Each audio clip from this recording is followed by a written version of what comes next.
We will begin shortly.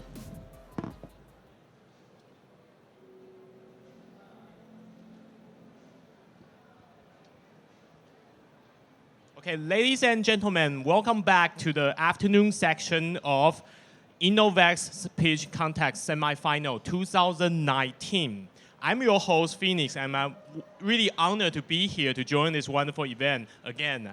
Yeah, so this year we have 140 startups across 19 countries coming here to be pitched on the stage and be judged by our wonderful panel. So without further ado, let's just meet our wonderful judges. Let's start with Chester from AWS. Just please give it up for Chester. Tony from Advantech. YJ from Darwin Venture. Pernish from Qualcomm. And Langley from ARM. Derek from WI Hopper. Mike from WK Innovation. And Renee from Powell Venture. Go Bears. Go Bears. So our first thing for the afternoon is about reshape the interface between human and machine. So they create a technology to track your eyes. Let's welcome Genzin.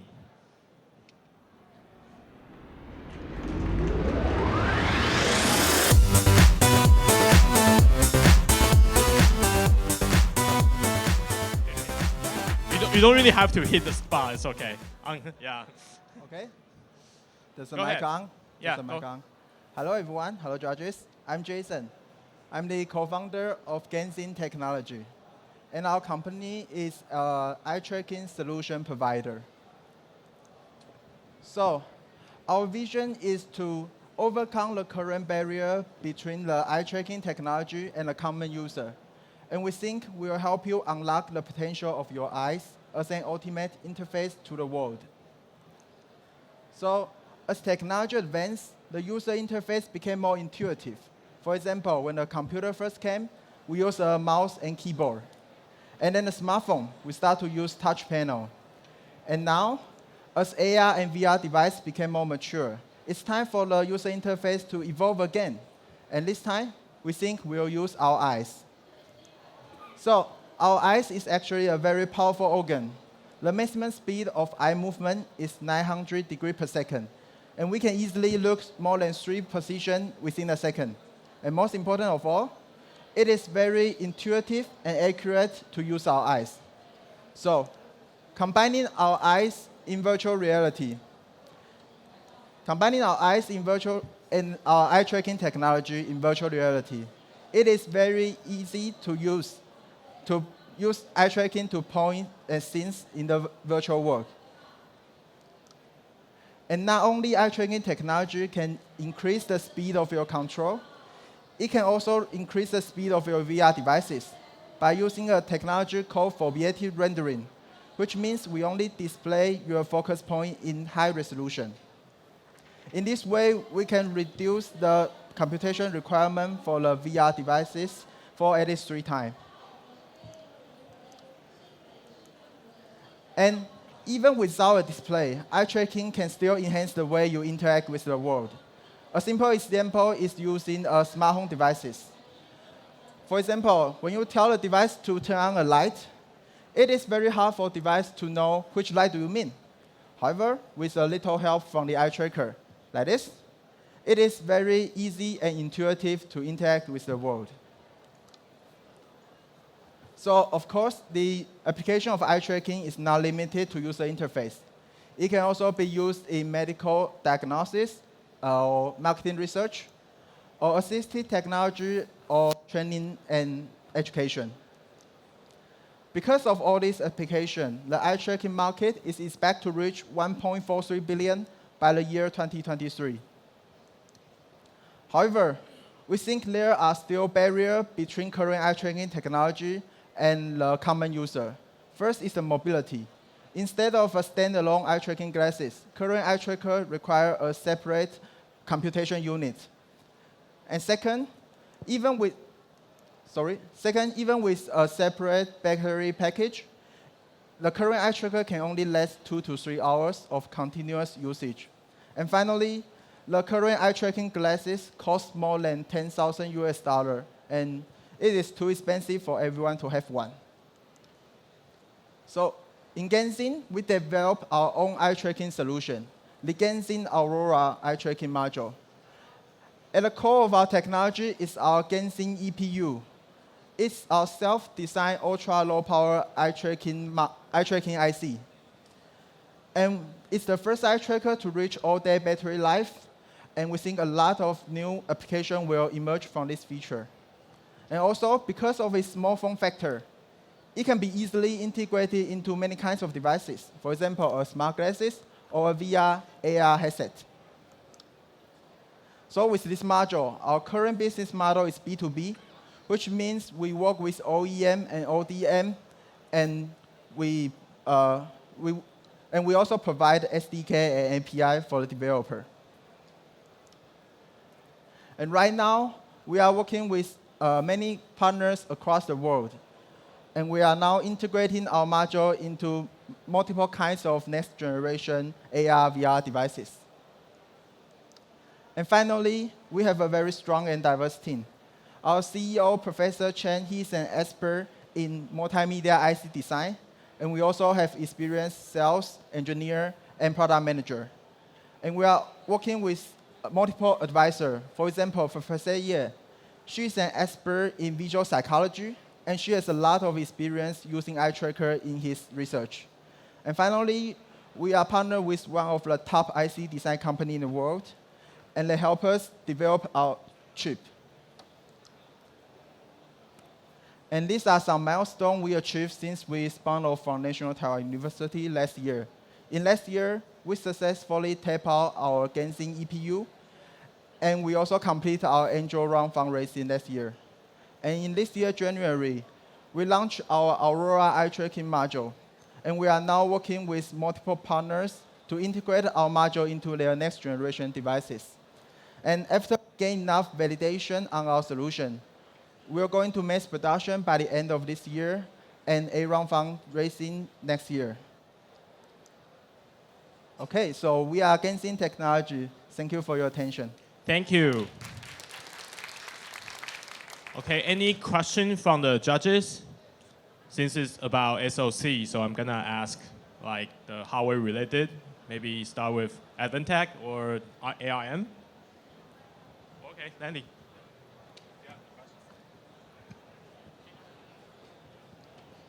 So you just mentioned that in 2023, the eye tracking market will achieve like over $1 billion, right? Yes. So I'm wondering what kind of market size today, and how is that going to be over $1 billion over the years? Because I want to understand right now what is the most useful and application for this kind of technology. Okay, so in this year, currently eye tracking are mostly used in like marketing research or like psychology research. Like I mentioned, Professor Ye, she's doing a psychology research using eye tracker. Yeah, so it's mostly for research, but with the maturity of the AR and VR device, we think there will be more market size in that field. Yeah, but right now it's mainly in marketing and research. Yes. Tony. Hello. So I think your main customer is for the AR device maker, right? Sorry. Sorry, can I? Sorry, I'm asking that because your targeted customer is for AR VR device maker, right? Yes, we are. So I'm wondering if they are using the current product. Do they use any eye tracking devices in their current product? And what will be the benefit or differentiation if after they use your solution into their devices? And the second question is that is there any competitors that's doing the similar stuff around the world? Thanks. So currently there are some new VR devices start to use eye tracking, and they are mainly the difference between our solution and what they use right now is that they are mainly doing the eye tracking on like the separate computation unit. For example, the computation unit on the headset. Yeah, and it will cost a lot more power than our solution because we do it all in the chip. So we don't have like streaming the video, iVideo out to the processor and cost a lot of bandwidth, something like that. Yeah. So as far as we know, there are no other company that doing the eye tracker IC design in the world right now. Yeah. So mainly they still use separate computation unit to do the eye tracking.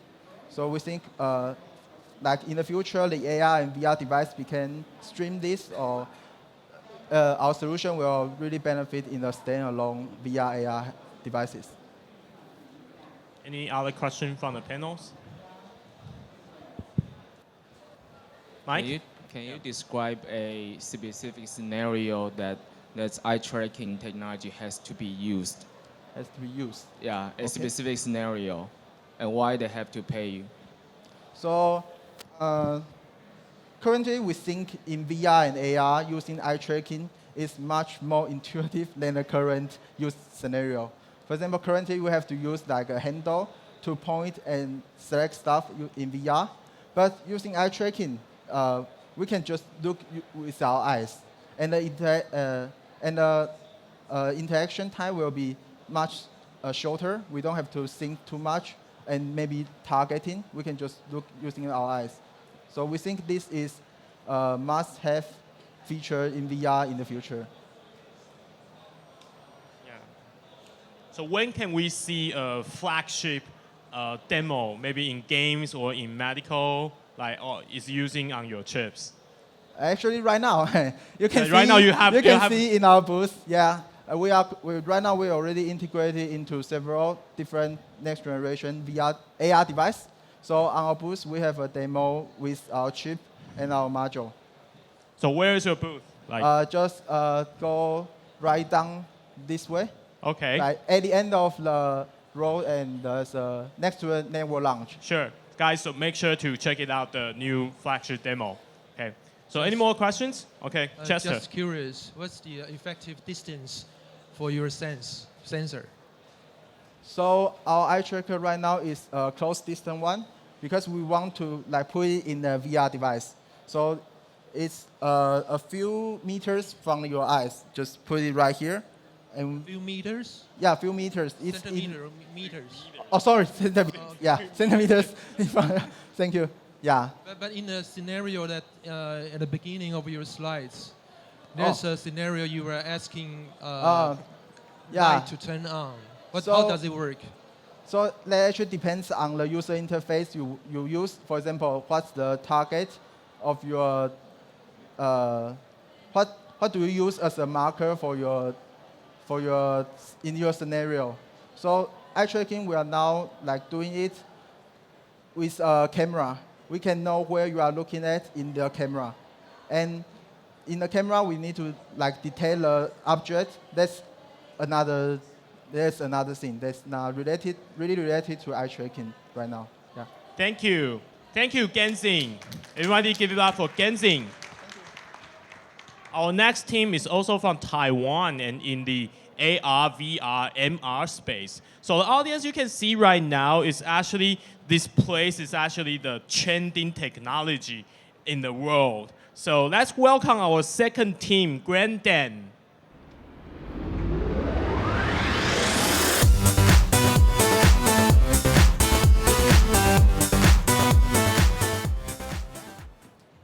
Good afternoon, ladies and gentlemen. We are Grounded Corporation. First, thanks to InnoVEX for giving us this opportunity here to pitch on this stage. Today, I'd like to introduce our major project, Ali Gala. My name is Do Ching, I'm the CEO and co-founder of Grounded. Ali Gala, Ready Player O2O. Ali Gala comes from the combination of Alien and Galaxy. In MATLAB, we use Alien technology to perform an all-new XR interactive experience. Ready Player O2O is that we pay respect to the VR movie, Ready Player One. The movie which which talks about the VR, the fusion of VR, virtual reality, and the real world. And this masterpiece inspires us a lot, as I have over than 10 years career in gaming and media industry. And furthermore, Aligala's vision is close to it, and we are aiming for being the pioneer in the next generation of XR world. So let me start talking about Aligala. We all knew 5th generation is coming, but however, accepting the network construction or some like communication equipment manufacturing from telecom companies, from manufacturer, or even from the government, we heard that there's still a big problem there. There's still few application services, or we say contents targeted 5G. Since we have good experience in gaming and media industry, we brought out Aligala, and we believe that it will be the most excited killer O2O game platform in the future. This platform we made a LBS game application, and another is hologram interactions. And in the future, we will connect these two pieces together and have more excited interactions through 5G in the future. Also, our platform includes internet separated elements, or we say KOL. We virtualize KOL into VTuber into our platform, and they can engage in Aligala to play with their fans, to retain fans' relationships, and they can earn extra money. Last but not least, we focus on retailer very much. Actually, we care about the retailers' problems, and through our platform we can raise the offline attractions and knows all the consumer behaviors as one-star marketing. So here is the main ideas of Aligala. First, KOL co-branding can help our platform explanation and go viral. Second, auto-integrated unique functions can catch everyone's eye. The third, real-time XR interactions can help us to retaining our users. Last but not least, use Go and Play. We use our LBS system. We can assist new retail 2.0 and new marketing 4.0. We are supported by Microsoft, and we also accept into Microsoft Startup Accelerator. Here is a case study by Microsoft.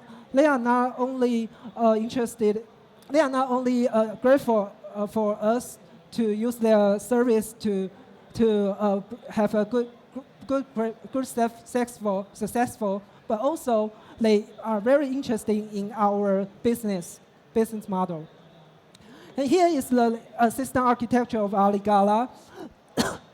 We base on Signal-R service and many efficient services like some containers or NoSQL Cosmos DB for fast accessing. And this is Groundon's team. We are terrific in creativity and XR contents development. And I'm Doqing. I master in computer vision, and I have half of my career working in Hong Kong and Japan. And our CTO, Isaac, is one of the Microsoft MVP, and he is good at system architecture analysis. And we have a producer, Penny. He is located in New Zealand, and he is good at game design and the product management. And also we have a good AI developer. Chris is also here. And we have Alice and Oji-san for our Tokyo and the Shanghai business. And talk about business model. From the B2C side, users or players will compete rankings or awards in our. Sorry about that. It's okay. Thank you very Yeah, much. so thank you. So any questions from the judges, or we can just go ahead. Yeah, ask. Yeah. Sorry, so could you share some operational metrics? I think the slide before that showed that, but could we go back to that? You can go back. Sorry, just the- just the- yeah, Okay. just the DAO discuss MAO, with us. Yeah. You know, daily active users, monthly active users, downloads. Okay. Actually, this platform is just released this year, since January. And for two events, we have like 30,000 users and 1,000 active users, daily active users. And we have cooperated with many malls like Taipei 101 and any other 40 shopping malls in Taipei and Taipei government with a Christmas event last year. And in 1 year, we obtained like 200,000 Taiwan dollar revenues. Yeah. Any more questions from the panel? Tony? Sorry, my question is Ali Gala a platform for AR VR that you provide to other content provider, or Yeah. or is it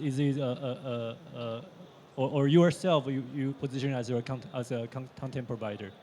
So are you a platform company or you are a content providing Yes. company? Yes.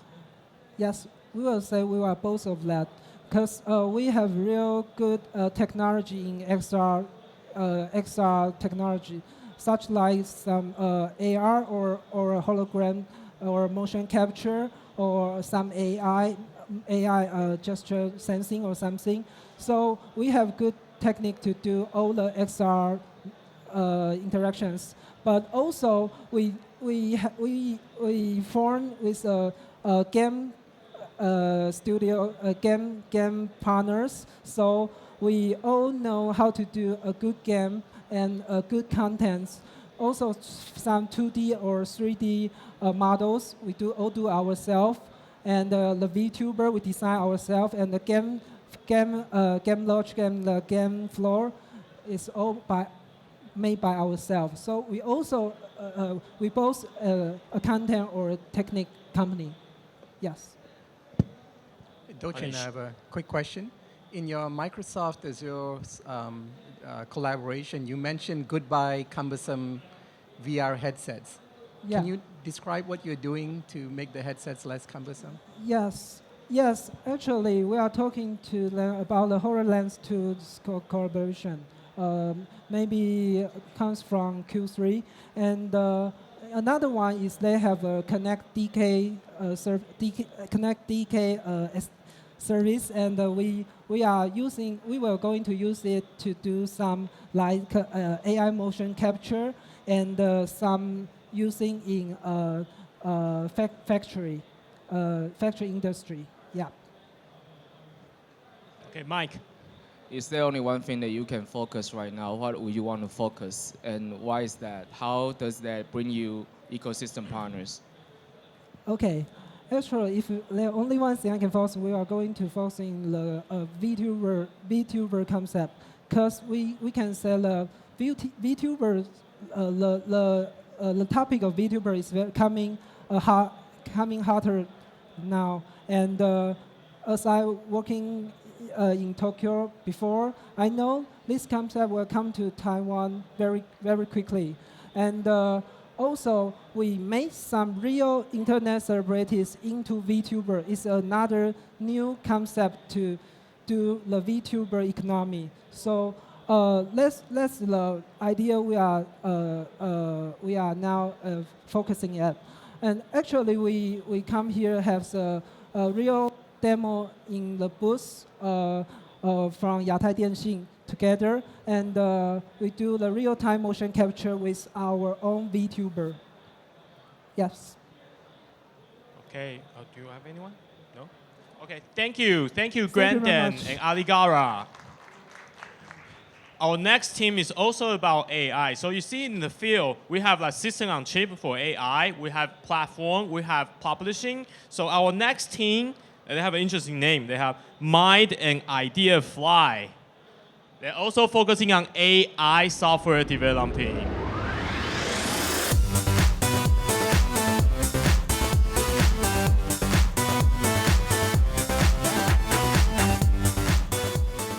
Go ahead. All right, good afternoon, everyone. I'm Zui from Mind and Idea Flights. We call ourselves Me Flights. It sounds funny, but yeah. All right, so for years, we were working on developing AR and VR technologies. So we believe that we should liberalize the technologies of AR and VR for everyone. Okay, first, let's look at the market value. So AR and VR technologies market value is estimated to grow to 162 billion USD by the year 2020. So apart from telling us that it is a tremendous, huge market, it's also telling us that it has become a vital technologies because it has changed from which was what was nice to have into which is must have, right? So we believe that it is a vital technologies. But now, when you are creating AI and VR technologies, you are creating the contents, you face these problems. First, it's very hard to make. Second, it's very expensive. Third, it takes too long to develop. So, to solve these issues, I'm proud to introduce that our products is called Mecha. It is an AR and VR editing software. So how to use our products? Okay. To use Mecha is very simple. It's like a simple 3 steps. So we have a drag and drop graphic-based editor. So you just need to drag and drop every materials you have created, and then a click to upload to clouds, and right away, your users can use a mobile phone to experience and to watch your AR and VR content you just created without the needs of programming. Right, so for Mechas, it cut down your production cost 5 to 10 times, it reduces the production timeline 5 to 10 times, and because of it doesn't require you to do programming, it's extremely easy for you to learn. It takes around 30 seconds. So the best part is you can output it both to iOS and Android platforms. If you already have an existing apps, it can be embedded as well. All right, so Mecha carries 1 global invention patents and 4 regional invention patents as well, and also 3 regional utility model patents. All right, so let's look at our business models. If you are individual users, right, you can pay monthly to use. If you are a group, an enterprise, company, or schools, we have annual licensing program for you to run Mechas on multiple devices at the same time. All right, let's look at the growth and tractions. Okay, since the launch of Mechas, our company has seen a remarkable growth. And currently, right now, we have more than 50 schools and public agencies in Taiwan is using Mecha to engage with AR and VR technologies. All right, so apart from Taiwan, you can find us in Hong Kong, Philippines, Singapore, Malaysia, and Vancouver. We all have our sales partnerships, our branches, and also customers in these regions. All right, so our plans. First, we want to look for sales partnerships, and obviously in targeted markets. And we're also looking for technical collaboration. So in that, we can establish our Mecha's branding positions and ultimately increase and improve our business value and bring profits for our partners and investor. All right, so currently, AR and VR editor is a blue ocean market. There are many companies are doing contents, but for AR, VR editors, we do not have many competitors. So Mega right now, right, is a tool for both AR and VR editors. It's the most flexible tool as well. 100% doesn't require you to do programming in order to produce AR VR contents. So that it can empower creativities, and it is a solution to long and expensive projects. All right, so our products development doesn't stop here. Our latest version will support ARKit, ARCore. We heard so much about ARKit, ARCore, but we will be the first third-party editor to support ARKit, ARCore. And it supports WebAR, doesn't require you to download any apps to run AR and VR features. And of course, it can be integrated with GPS to run or to build your own AR navigations. All right, so our teams includes talent and expertise from different broad spectrums to ensure the continued development of our Mega products. All right, so let us look at our funding status. We have gone past our seed, angels, and pre-A. So currently we are in our 8th round of fundings so that we can put more resources into development, scale the teams, and broaden our user and business base. All right, so Mega recognizes everything and it is born to create. So we believe that the AR, VR technology is going to be a vital technology in the future, and soon Mega will be the norms in engaging with AR and VR technologies. Thank you. Thank you. So any questions? Tony? And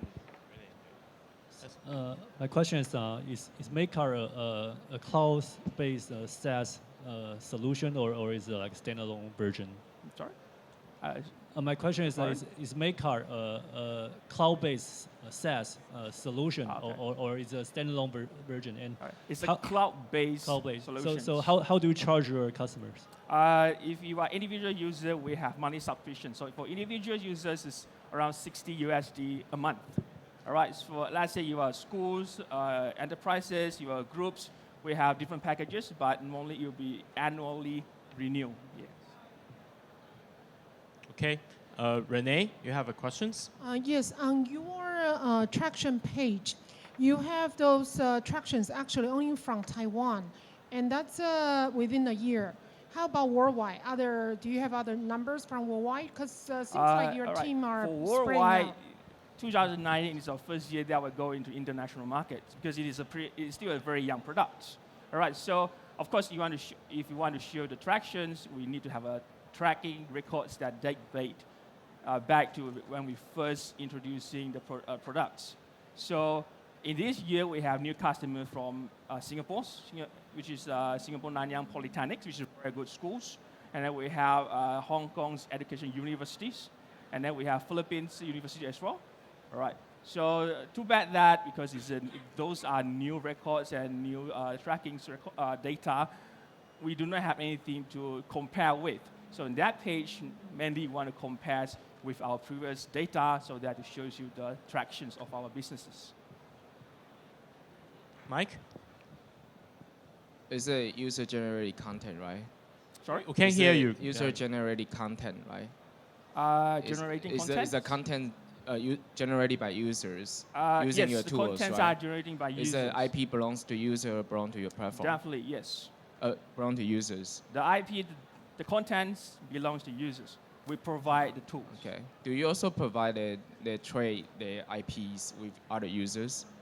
The software itself comes with resource libraries. And all those resource libraries are created by our in-house content creators, which allow everyone to use the content. For example, 3D models, 3D animations. For example, as a school, schools are using AI and VR to teach. But school teachers, firstly, they do not know how to do programming. Secondly, they may not know how to create 3D animation for teachings. So they need our help. So we provide this library for them to utilize.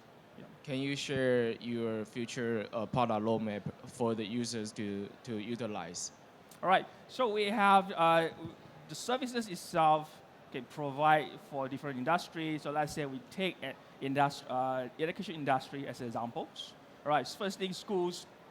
Teacher need, let's say, different schools have different approach to use these new technologies. For example, secondary schools, high schools, they need the technology to gamify the learning experience, to improve the learning experience. For example, kids, they learn better through play. All right, so the teachers can utilize our technologies to turn the teaching materials into something which can be played, right, can be experienced.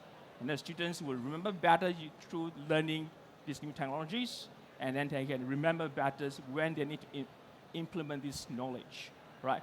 And then if you look into universities, okay, university students, tertiary education students, mostly they'll use our product as a tool to develop their skills.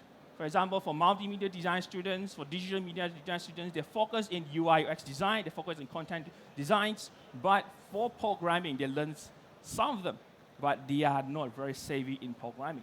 So in this case, they definitely need the tools like our tools to help them to further develop what they intended to develop as a product. So we have different roadmap based on different needs. Of course, for marketing, for retails, they have very different roadmap as well. So if let's say if you would like to know the details of these different parts, different roadmaps, our booth today is out there. And of course, today we are not only here for this competition, we are also here to do business. If you need to know more, I welcome you. We are at the XR Express booth area. Thank you. Okay, Anish, one last quick question. Yeah. So Josh, really quick question. Yep. Speak up, So please. you speeded up the whole process, but do you do anything to take advantage of the hardware to improve performance? Or do you just do it all on the CPU? Yes, this is a very good question. Because we look into AI and VR development, we also need to think about the user base. The biggest user base is currently is mobile phones. For mobile phones user, mobile phone itself doesn't have very strong processing power compared to computers. So in this case, actually, we control the hardware capabilities so that we can spread the usage, we spread our user base to the broader target market, which are the mobile phone users. Instead, compared to other like HTC Vive, they have very high standards, they have very good, strong performance devices like HTC Vive, which in fact not our target markets. Okay, thank you. Thank you, MiFi. Thank you. Our next team is also from Taiwan and is also in the AR, VR field. They are Yazhen Tech, and they're actually focusing on the kernel resource providers. Okay, let's welcome Yazhen Tech.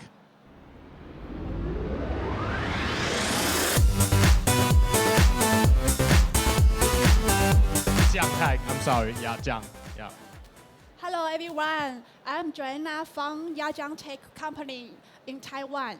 I will going to present what we do.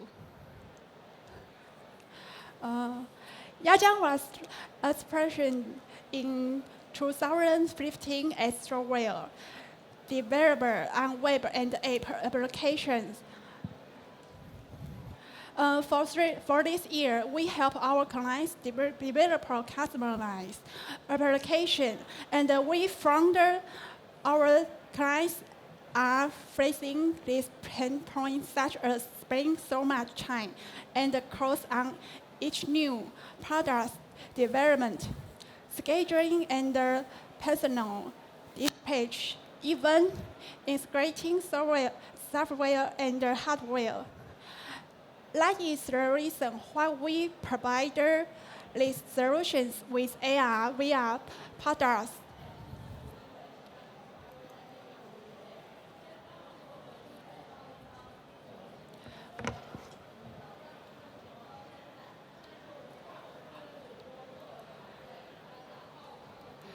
We have been focused on AR facial recognition applies to one of our clients.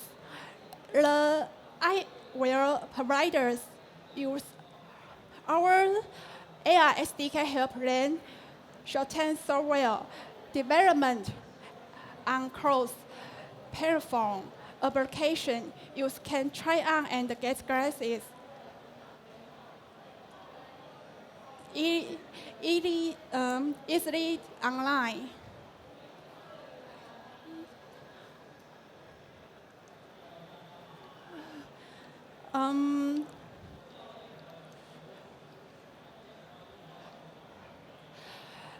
As for VR application, VR 18 is an open platform. We keep improving our still skilled SDK from facial to body detection applications and get AR and VR patterns in this year. We also develop our own AR and VR application service such as AR Smile, which includes emotion AR, AI and AR integration technologies as a marketing tool. 这是旧的简报哎。It's okay. It's just in your own words. Okay. 好。As for VR application, VR 18 is an open platform, and anyone can freely develop VR and MR contents without writing code. And we apply this into medical area with bio company in Taiwan this May, helping kids overcome the fear while getting an education.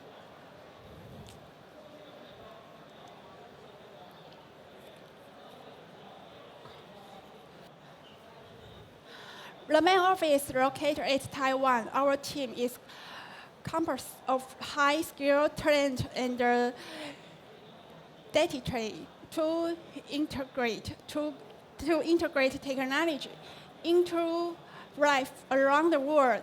Members are from Hong Kong, India, and Singapore. In these 5 years, Yajiang are dedicated to improving our cloud technology on AR and VR SDK. Our goal is to get more opportunities working on cloud technology and POC through industry partners in next 2 years.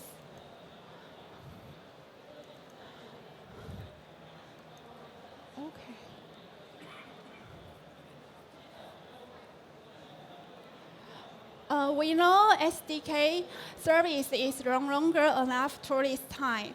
Our goal is provider related service like data analysis and system integration from our clients to build up entire service in the future.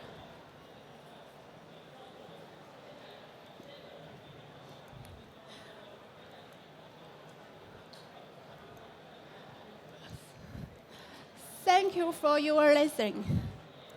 That's okay. Yeah. Thank you. Thank you, Yajiang Keji. So any questions from the panels or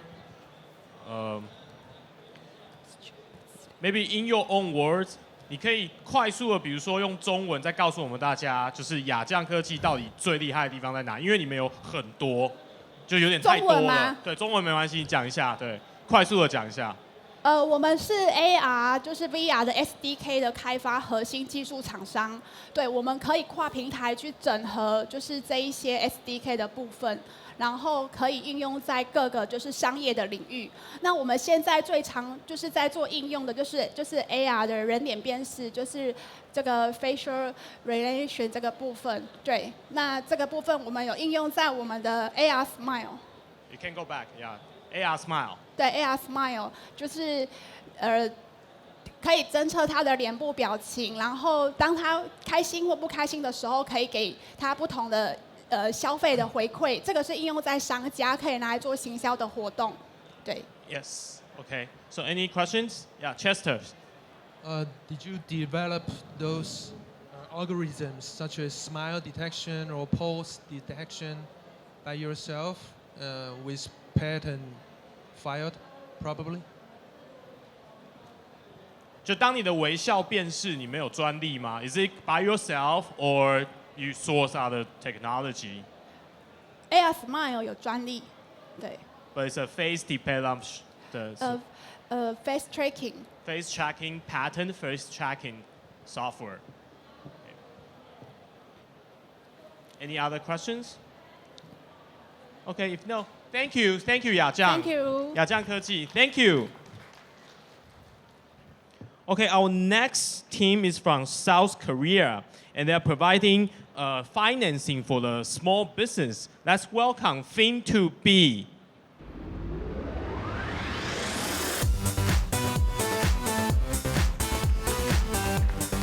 Hello. Good afternoon. Hello. Okay. SMEs are backbone of our economy, creating 80 to 90% of jobs. They're so important.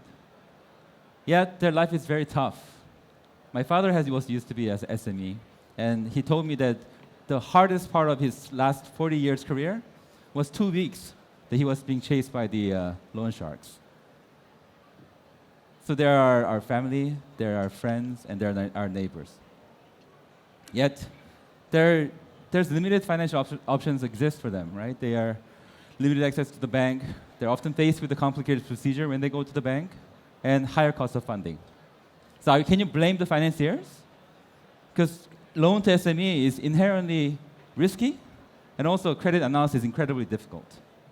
So how do we solve this problem? We think that the problem is not to even focus on the SMEs, but their financial their trade partners. So say if you can leverage the account receivable, you're able to use your partner's credit to get a loan. Say you're supplying your goods to Samsung Electronics, they're looking at 2% credit loan compared to 20%. And if you take the account receivable from Samsung Electronics and give it to the financier, you can get a loan closer to 2%, right? There's no brainer that you should do this. Opportunity is huge because it's just a basically size of economy. However, only fraction is being used today. In Korea, there's about $240 billion worth of account receivable held by the SMEs. Only 40 billion is being addressed today. Top banks in Korea are doing about 10 billion. Why is it not being utilized even further? First of all, it's very difficult to authenticate the account receivable.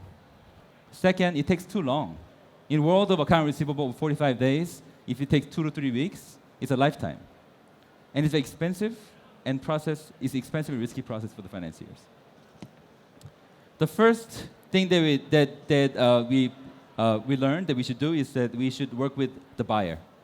Because by working with the buyer and getting data from them, we can automate the authentication process, which means that we can really speed up the process. In our process, we can disperse the payment within a day. Second, we take the platform approach, which is really bringing down the transactional cost and also increase the scalability. So in here, it's to show the whole picture of our system. Supplier goes to the buyer, and at the time, it creates the account receivable. Funders, or the buyer can join as a funders, can provide funding to supplier. And later on, buyer pays the funders. That's the whole the landscape of what we do. It benefits buyers, suppliers, and funders all. Buyers benefit because basically you're helping your supplier to help you win in the market. Second, you can negotiate better terms with your supplier. You can even increase the account receivable days. Third, you can participate as a funder and use your short-term liquidity more effectively. You can make more money than putting in a bank account.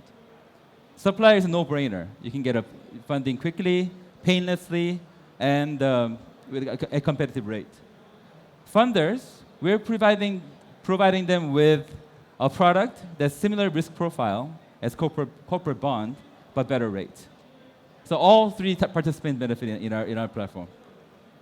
This is to just show you that it's not zero-sum game between supplier and buyer. Using our system, if you keep the account receivable day the same, then supplier benefit. Even in the case where increase the account receivable days, we have a case where both buyer and supplier were able to reduce the working capital cost allowing the supplier to leverage the buyer's credit. So in Korea, there are banks who's already doing this. I'm sure in Taiwan, there will be a bank who will be serving the creditworthy companies in this way. But how are we different from the banks? Banking, as I said before, banking is only serving 10 billion out of 240 billion market in Korea. They're only focusing on very credit-worthy segment, right? If you're Samsung Electronics, I'll serve you. Our system, we can cover a wider range of the buyer profile. Second, we're allowing the buyer-funded model, allowing the buyer to have an incentive to join our system, right? And then make use of their short-term liquidity more effectively. Thirdly, we have a platform approach and a very efficient system where transactional cost is virtually doesn't exist, right? So more efficient process, small amount can be being discounted.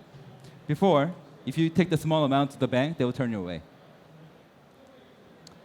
Our team has both financial and IT expertise. Sang-Sung Park is our CEO, used to be my boss in BCG. So he was leading the development of Korean financial industry for the last 18 years as a managing partner and the head of the financial services. And we aspire to be the leading supply chain financing company in Asia. We started out in Korea 2 years ago. We're launching our product with Mira Asset in July this year. And we hope to expand to other markets and eventually do cross-border. Thank you. Thank you. So supply chain financing, I guess our panel is all familiar with supply chains. So any questions? Tony, do you have one? Yeah. What do you think is the entry barrier of your platform? Because it sounds like it's more like a business model innovation. So how do you prevent other new competitors to do the similar business as yours? You mean the barrier to entry? Yeah. Okay, so it's actually a very sticky program. It actually takes a lot of work for us to actually establish buyer relationship to create the service for the supplier. However, when you establish this relationship, you oftentimes in different market, but in Vietnam, for instance, you have to ask the supplier to get a special account, right? So actually, when you start doing this process to integrate the buyer, offering the service to the supplier, and then ask them to change their bank account, it's actually very difficult to move, right? So it's a very sticky process. Actually, it takes work to actually establish the relationship, but it's actually very easy to defend when you acquire a buyer. Any supply chain questions? Barrier to entry? I thought it was P2P, but you guys are really focusing on the actually, the source can come from the P2P as well. So in Korea, we just established another source of funding, which is actually P2P arm. But usually, when you look at the ratio of the investors, the larger majority comes from the institutional investors. Yeah. But P2P is also why doesn't supply chain, like the big one, does it themselves? Like they can lend money to the lower end of the chain. Why doesn't the big corporation does itself? Like, yeah, so big corporation has opportunity to do it by themselves. As I said, the buyer-funded model, the money comes from the big corporation. If they have excess cash, they can give more money early and get a discount, right? So actually, there's a hugely successful model in the United States called C2FO, and their client base include Costco and Coca-Cola. Yes. And actually, they're actually doing exactly the same thing, right? This company is allowing this buyer fund to be to be managed more effectively. But for buyer to do it is too much work, right? Yeah. So you need you're partnering with a fintech company like C2FO to do exactly what you just said. That's a really good answer. Yeah. Any more questions from the panel? Mike, do you have one? No? Oh, okay. Yeah, go. Hey, so is your platform live right now? And Yes. if so, what kind of revenue figures are you generating right now? So in Korea, we have done about 10 million this year, yearly. But in Vietnam, we're launching our product, I guess, next month. Actually, so I think it really depends on the market and the segment that you're targeting for. In Korea, we're targeting about triple B segment, right? In Vietnam, we're targeting the most creditworthy segment. So I think the volume and the type of the customer you're targeting can be different for different market. Sorry, you mean 10 million USD? 10 million USD. 10 million USD. That's your GMV, right? 10 billion. What is GMV? That's traffic. Like you don't. It's not revenue. That's the money that we dispute. Oh, that's GMV. Okay. Yeah. Okay. Any other questions? No. Thank you very much. Okay. If not, thank you. Thank you, Fin2B. Let's give it up Thank for Spin2B. Okay, our next team is also from Korea. They have developed the AI assistant to actually give you advice on shopping for skincare products. Let's welcome Lulu Lab.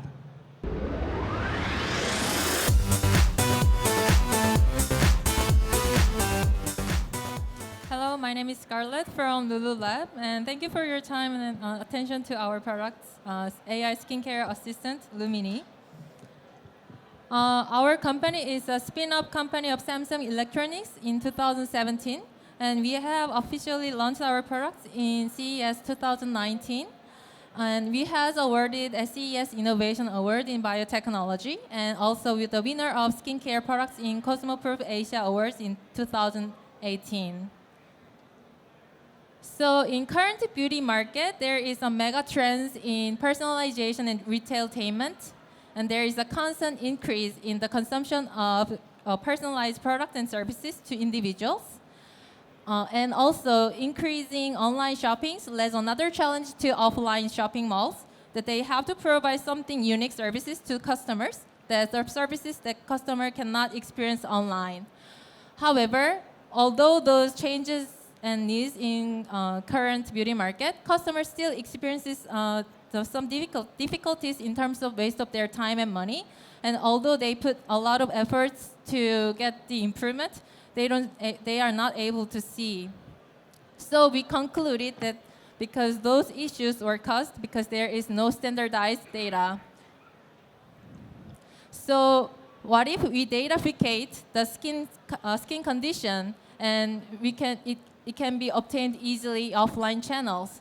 So Lumini, AI skincare assistant, generating customer skin data. So it analyzes your skin within 10 seconds by using AI technology.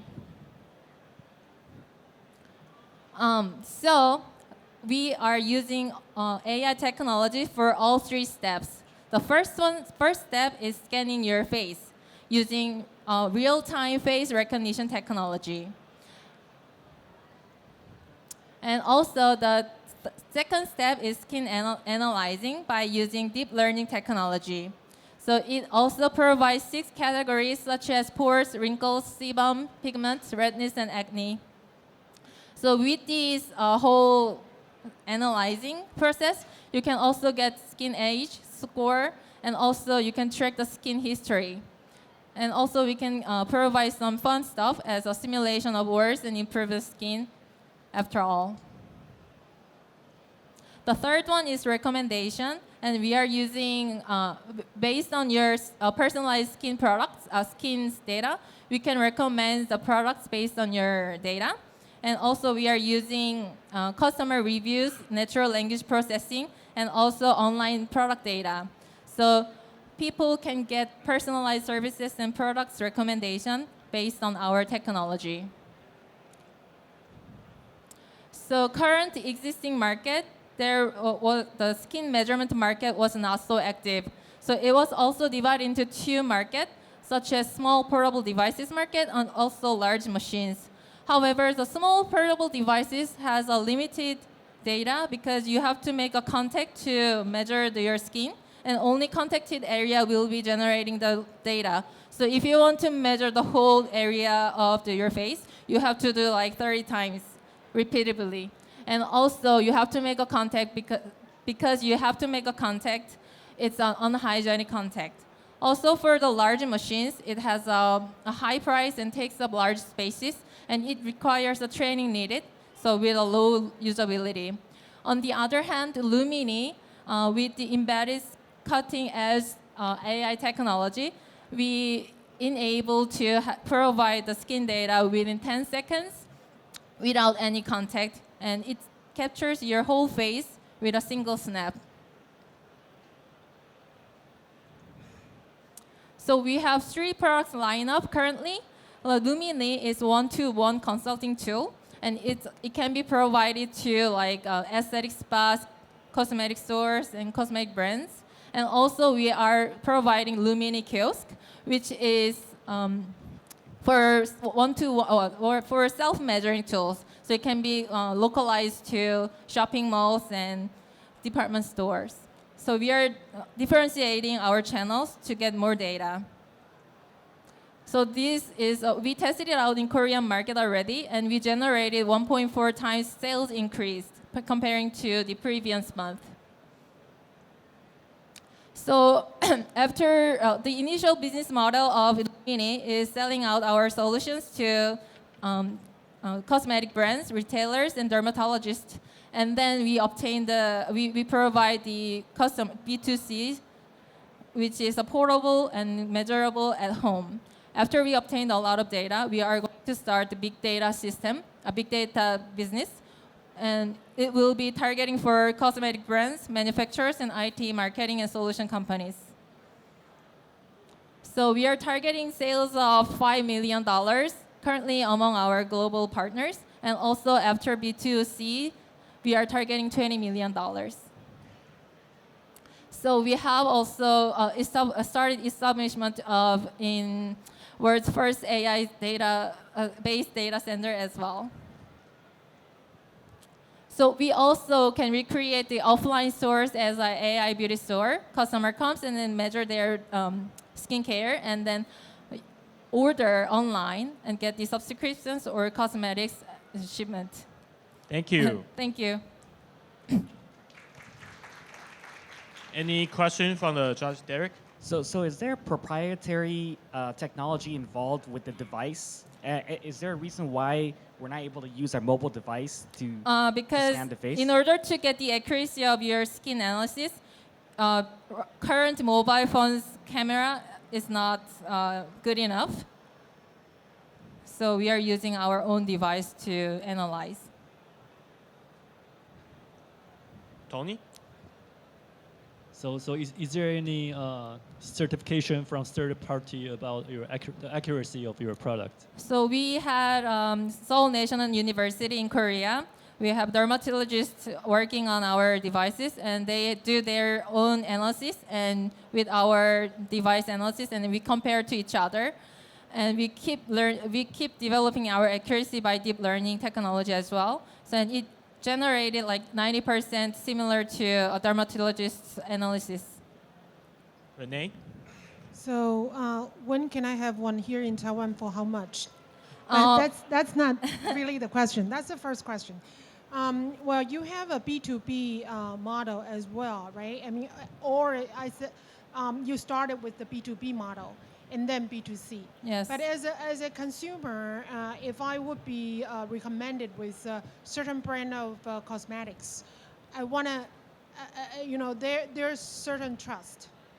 So I'm buying a device from you, but you are being sponsored by a certain brand of your customers, right? Your cosmetic partnerships.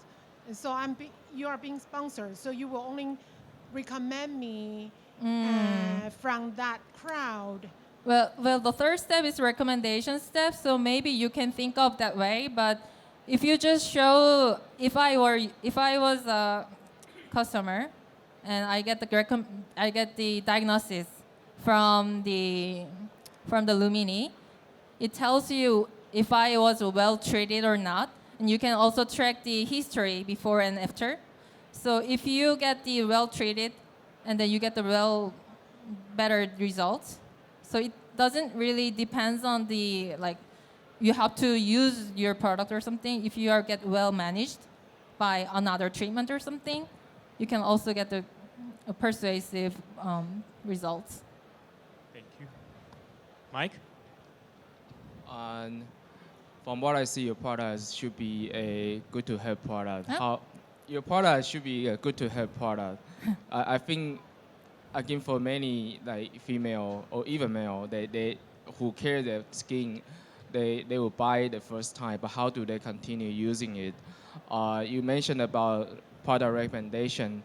I would like to understand further about whether it can provide more professional advices on how do users choose their product, their future cosmetic products, skincare products, on a more neutral perspective. Well, on our technology right now, we are analyzing the ingredients of each cosmetics. So based on your skin status, and it recommends the products as well. I think, yeah, for the future, for the customer like B2C business, maybe neutral recommendation will be applied to. Okay. Why don't you guys have product for men? I think men will be. I think it's more usable for men because men usually don't care about the products. They don't know. Oh, sorry. But you know, I use soap. My boyfriend, I guess, he doesn't have any idea what to buy. But Exactly. yeah. Well, and he ran out his lotion or cream, so he go to the store and just ask someone else what is the popular one and buy it. He doesn't have any idea of his skin status or something. So I'm exactly like the one you described. Yeah. I use soap and doesn't care. I have no idea. But does that the reason you have give me the right recommendation to tell me, hey, you buy this one, you are this kind of skin, so I can buy? Does that open up the other gray market for men? Yeah, I think so.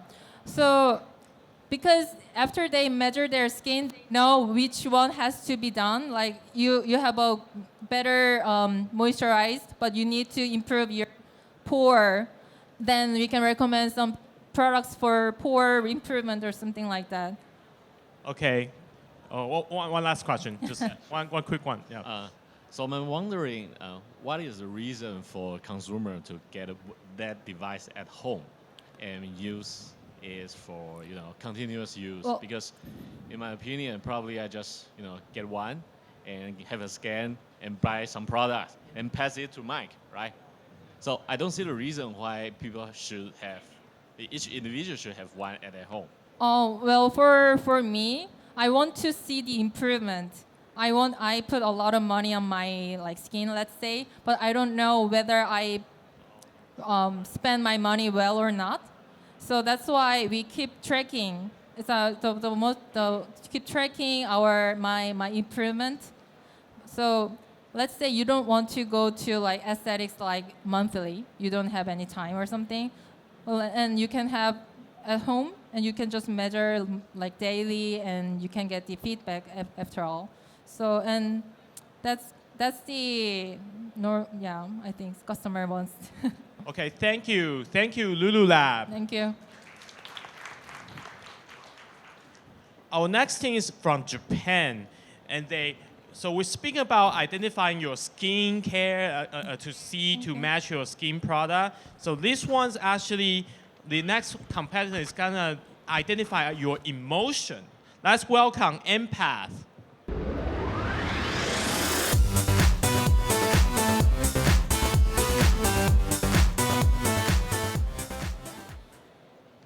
Can I start? Hi, I'm Haslem, co-founder of Empress. We develop emotion AI, which can identify emotion from the voice. Thanks to the rise of the smart speakers such as Amazon Core, the voice interface market is anticipated to reach about 127 billion US dollars within 7 years. And voice tech giant as big as Amazon and Google now collaborating with big retailers such as Whole Foods and Walmart. So it allows us to buy anything from smart speakers now. In this sense, now we're in the age of the voice commerce. In fact, voice commerce sales already hit $2 billion in 2017, which is estimated to reach about 45 billion US dollars within the next 3 years, only in United Kingdom and the United States. However, effective utilization and monetization of the voice data is an enormous challenge for voice tech giants. How come? According to research by McKinsey, 70% of buying experiences are based on how the customer feels. So emotion is the key for improving a sales conversion rate. But how can machines like smart speaker understand the customer's emotion? We have the answer. And PAS can make any smart speaker understand a customer's emotion. And our emotion analysis has already demonstrated up to 20% increase of sales conversion rate in call centers. So our next goal is to bring this same success to voice commerce connected with smart speakers. We provide emphasis decay and API, which can identify 4 emotions, including joy, calm, anger, and sorrow. Without further ado, let me show you a brief demo video. I'm sorry, I think it's without sounds, but he says to the media, "You are dishonest people," and we succeed in detecting his anger, of course. And we already achieved $1 million US annual revenue with 1,500 customers over 50 countries in various business fields such as center, mental health care, automobiles, robotics, and so on. All these are paying customers. Our business model is very simple. It is based on free access to API and a fee of only 1 cent per API call for emotion analysis. And we have a global status. We already won 8 international pitch competitions last years, including Europe, like Paris, Luxembourg, or Singapore, or Dubai, or United States, or wherever. So now the global markets are admitting the value of our technology. And we are accepted by global accelerators such as Google Launchpad as the first Japanese startup, also Orange Firm, and a Plug and Play. We raised $3 million last year, mainly from SoftBank investment. And our advantage is real-time analysis. For instance, our competitor needs more than 10 seconds of the voice data for emotion analysis, and this is a problem because no one speaks to smart speakers more than 10 seconds. And our Empress team is comprised of talented AI researchers with international background, including Shio Takaki, who is the inventor of this technology, and myself, Hazumi, is mainly in charge of global marketing and sales. And we also have Sarah from France, who is a specialist of the voice emotion recognition. And we also have a Steph from Holland, who is a specialist of the facial emotion recognition, because we are trying to make a multi-modal emotion solution in the future. And in the United States, we also have a Don, who is a former Apple team member developing macOS 10 with Steve Jobs, and he's supporting us to penetrate into the US market. And we also have an artist, who is a Sputniko, assistant professor of the MIT Media Lab, because she's in charge of developing the ethical standard of our emotion AI regarding how we could use this AI for the social good. So we are based in Tokyo. Then why now we're in here, Taiwan? This is our first time to showcase our product in Taiwan. And the reason is, as a lot of tech giants like Google or Microsoft are investing in AI sectors in Taiwan, Taiwan is becoming a kind of the AI R&D hub here in East Asia. So we are really interested in setting up our R&D hub in Taipei with the talented Taiwanese researchers. In addition to that, we are going to start our Series B round, which is going to be reach about $10 million. So we are looking for the international investors who are interested in us. So to sum up, we are now living in the age of the voice commerce. And for voice commerce, emotion is the key for the monetization of the voice data. Thank you for your attention. Thank you. Questions? So how many languages do you guys support?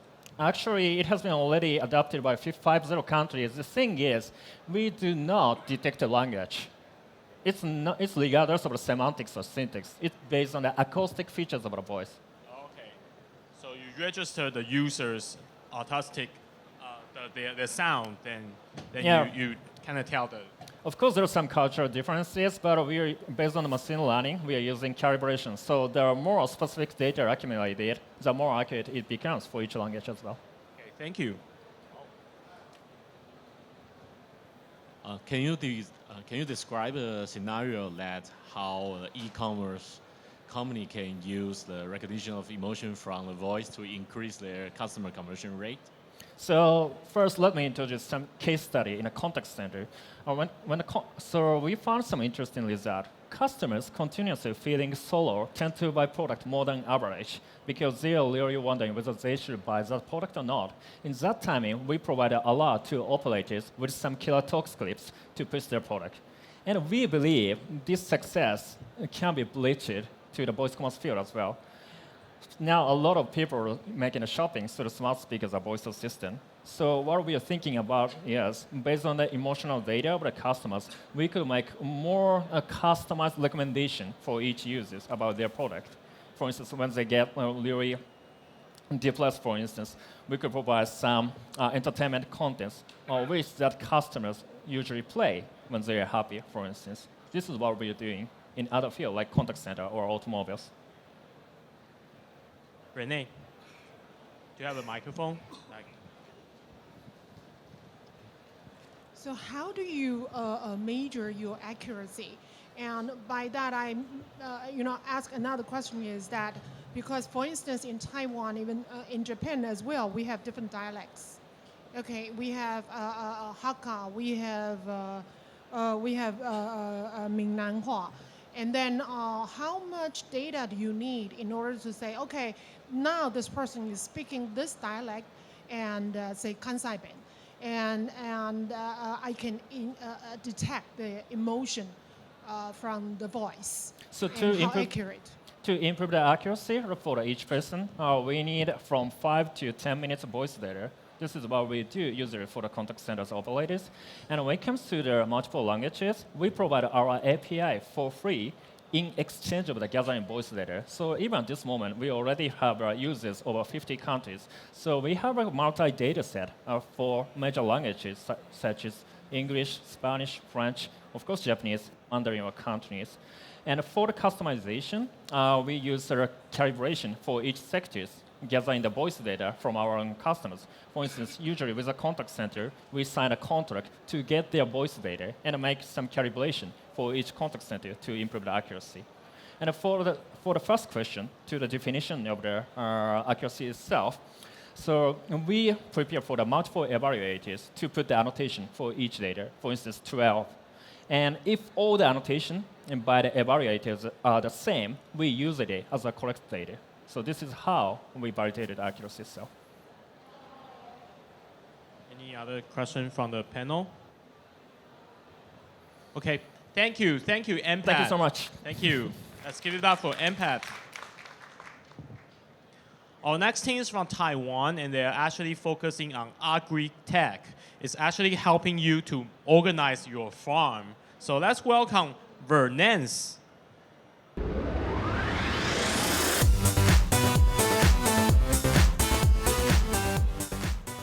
Okay. Hi, everyone. We are Vernance Tech, and here to introduce the world's first truly intelligent farming system. We not only focus on high crop production and high crop quality, but we also want to ensure the sustainable of the environment throughout the cultivation period. We solve the biggest problem of agriculture, that is the soil erosion. And you may know, overuse of pesticide, herbicide, and fungicides may cause soil erosion. And this will further causing bad crop quality production, as because your soil is unhealthy, the microorganism is also unbalanced. And eventually, food crisis will be happen. So, what we do, we monitor, we predict, and we take the action. We tell you the right time to take the right action that can really assist in your farm management. First, to link these three parts together, we need a very powerful platform. And we, Vernance Tech, have created this powerful platform that can connect from monitoring, from AI analyzing, and also the output of decision making. And because we have this complete connection of system, we can train the behind AI for a specific crop and specific land in two ways. One is actually fundamental, which is learning from the micro-environmental factors, and the second will be advanced, which is learning from the manual control from the farmer. So after learning and training for a period of time, a super AI will be born. And this AI can assist the farm management like a real farmer. And so for the AI, we, Vernance Tech, are the first company that create an AI that not only monitor, but predicting the microorganism population changes.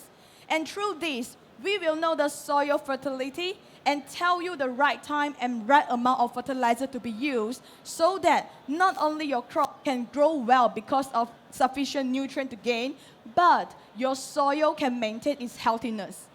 Moreover, our AI can also help you to monitor and predict the functional compounds produced inside the crop throughout the cultivation period. This is very important because we can help our customer to ensure that the quality of their product is in a very good situation. So, because we have this complete system, we can have a systematic management of the farm and also systematic production. And even we can have dashboard that can have a real-time monitoring. And you can grasp the future changes in your farm, like the eruption of pests and disease that we predict, and also the soil fertility. So by combining this one, you can achieve a precise and also preventive action before some of the disaster happen to reduce the risk in the farm. So take an example. We use our AI in cultivating turmeric. As you can see here, we, Vanessa, use only 1 year. We shorten the time of cultivation because we can know what is the timing of fertilizing. We shorten the time from 2 years to 1 year, and we can optimize the production of functional compound, the curcumin, inside the plants. So compared with other, they need 2 years and also have the problem of fallow. And we solve this problem with our system. And moreover, other than a very systematic system, we also have developed our own and unique bioreagent, which is eco-friendly and non-harmless to human and pollinators. And very important, you can see the effective protection of crops and fruits after applying our bioreagent. So, in our business, what we provide? Actually, we will provide a customizable packages from monitoring to prescription. And our business model, you can think that it's like the HP printer, which the IoT part will be the printer, and the AI and also bioreagent will become the ink that will have the long-term purchase from our customer.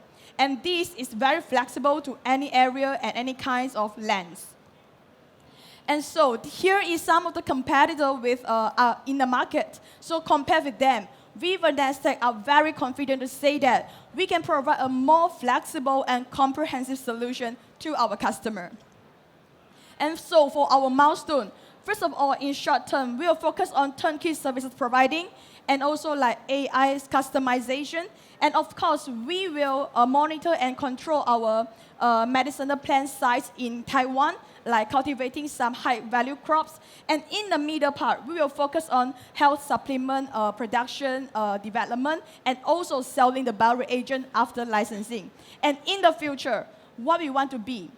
We want to be a very high-quality producer and provider for the digital farming solution. And at the same time, we can provide the raw material for the pharmaceutical product because we have years of AI training and AI development.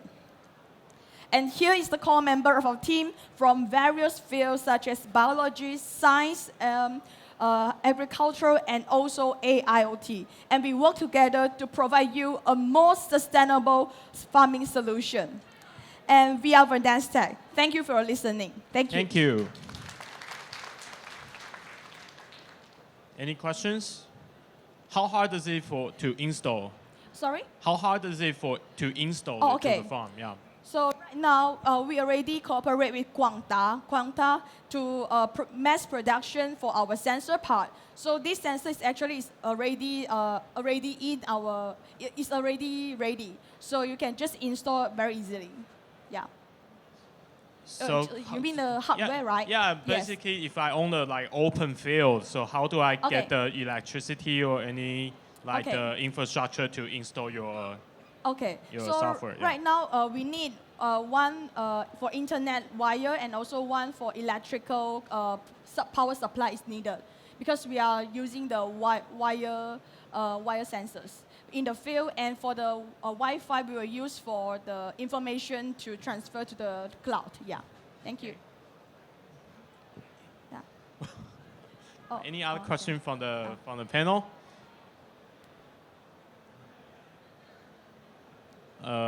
If the install is easy and you guys have the infrastructure to actually help the farmer to grow their plants, which can make more profit, right? Okay, yes. Yeah.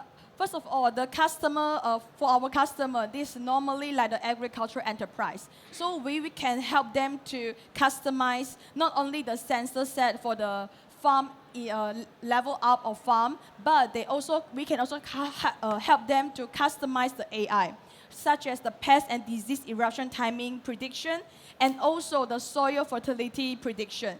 So after this set is complete, they can split out to their contract farmer very easily to confirm that the quality of their production is good. For example, in the turmeric farm that we use, we have already proved that with our system, because of the precise fertilizing solution, we can tell to use a shorter time and increase the amount of the functional compounds in the crops. Thank you. Tony? Yes. Can your solution be using all kinds of crops, or is it for certain types? Okay, actually there are two parts. One is our own farm. We will focus on some medicinal plants such as turmeric, ginseng, that kind of rhizome plants. But for our customer, we can customizing for them. For example, some of them want to cultivate banana. Some of them want to cultivate the white strawberry. It is actually customizable, yes. But I think for different crops, there are different AI models need to be Yes. established. But how long does the process take? Oh, okay. So for the fertilizing AI, we need about 3 to 4 months of learning for the soil microorganism and also the composition of the fertilizer they use. So about 3 to 4 months. Thank you. Yes. Chester? Can you give us a little bit more information about the sensors on the device? Okay, the sensor, right now we already asked Guangta Corporation. They are 8-in-1 sensors, including the environment for the atmospheric and also the soil, such as the pH, the electrical conductivity, and also the CO2 and humidity, that kind of thing.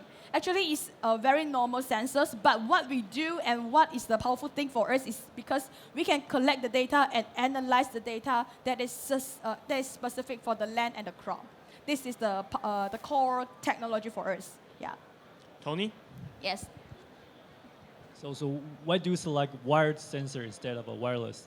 Okay. Actually, wireless sensor, wire sensor is more stable, but we are not saying that we don't want to develop the wireless. But for right now, because we want to train the AI, we need a very correct and sustained data sending out. So wire will be a more suitable way for us. Thank you. Okay, we have time for one last question from the panel. Okay, if no, then thank you. Okay, thank you. Thank you. Thank you. Okay, our next team is from Taiwan, and they're actually doing the location-based business. They want to collect the video and convert them into AI intelligence. Let's welcome Only Eyes.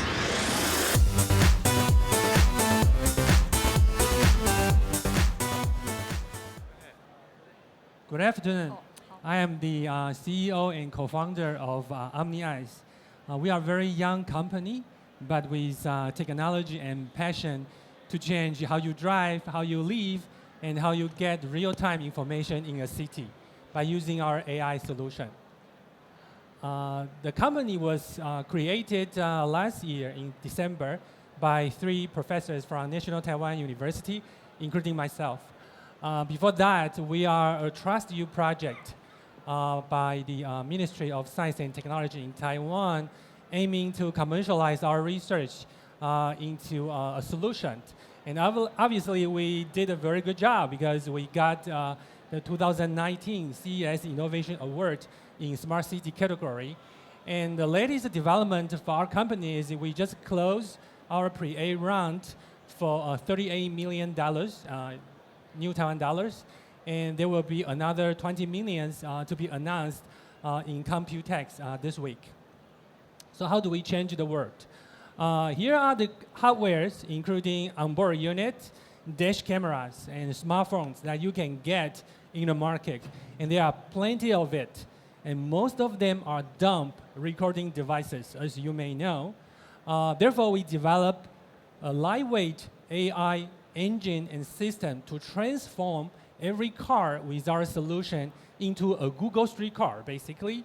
So when you are driving with our solution, you are collecting all of the street information in real time and upload to our cloud for sharing with everybody, including the commercial users. And the street information is composed of different data, actually. For example, it is composed of static information, such as roads, traffic signs, street view image, or the POI, the restaurants. However, they also have the dynamic information, such as traffic conditions, weather, right, cars and peoples. With those information, by combining them, you can provide different applications. And that's what we are doing right now. And obviously, a lot of people are collecting data and monetize those data. For example, Waze, previously an Israel company, now acquired by Google, they ask people to report the traffic condition using a very simple app. The problem of the crowdsourcing solution by using human input is the data is not reliable because you don't know when users are willing to provide. Google, on the other hand, they send a street cards, right? And they're running and get very comprehensive street data. The problem is collecting those data is very labor intensive and very, very expensive. And the time to update, for example, in Taipei, it will take 1 to 2 years for the data updating. The autonomous cars manufacturer or solution providers, such as Mobileye, they also collect the information using their onboard unit, but they collect a so-called roadbook to localize a car in real time. The problem is it's very limited for autonomous driving, while we are aiming to developing a general platform for street information. Professors from university, they know technology better than anybody on the planet. At least they think so. This is our core technology. We have a solution for size reduction, the CNN model that can be installed on a very simple hardware, and therefore we can install those software into those end-terminal devices. And with this AI engine on board, they will collect a lot of information back to the cloud. And the cloud can use this pseudo label information and do the transfer learning, and then get a new and better model, and then shrink it again, and then send it back to the end devices. So now we will have an ever-learning, ever-improving, live AI model to identify all sorts of street objects in real time. But with solution, if we don't have a very, very solid business plan, that's not going to work, right? So that's why we have this 3-stage business plan. First, we target on the people who spend most of the time on the road, which are the drivers of the commercial fleet. They usually spend 10 to 12 hours per day. And the owner of the fleet have every reason to have an effective fleet management solution to cut down the fuel consumption, to minimize the accident and casualty, and also to monitor the driver behaviors. With our AI on their onboard unit, we can transform their conventional GPS solution into an image-based smart solution. And with that information, we can, when they are driving, using our solution for their daily operation, their information can be used by any drivers like you and me. And therefore, on our second stage, we develop a navigation app so that everybody can contribute. Okay, thank you. That's pretty much what I would like to share with everybody today. Thank you. Thank you. Any question from the panel? Okay, I read your slide, and you said there's an edge AI and there's a cloud AI, but it's Yes. two ideas kind of contradict each other. Right. And you put the convolution neural network into one of them or all of them? Actually, it's a distributed and centralized architecture. On the edge side, It's because distributed and centralized. yes, right. That's what I try to explain, right? Okay. Distributed in terms of the edge AI, the hardware complexity is very, very low. So you only have a lightweight AI, but you have to improve the model, right? So all of this information, labeled information, will be sent back to the cloud. That's where the centralized part come to the play. The cloud AI can utilize those high volume of data to retrain the model. That's why I say this is a combination of distributed and the cloud AI. Okay. Any question from the panel? Can you talk about your competition? I'm sorry, Your competition. Okay, like what I said, in order to get this information from the users, one of our competitors, or at least they like Waze, right? They use human input with an app.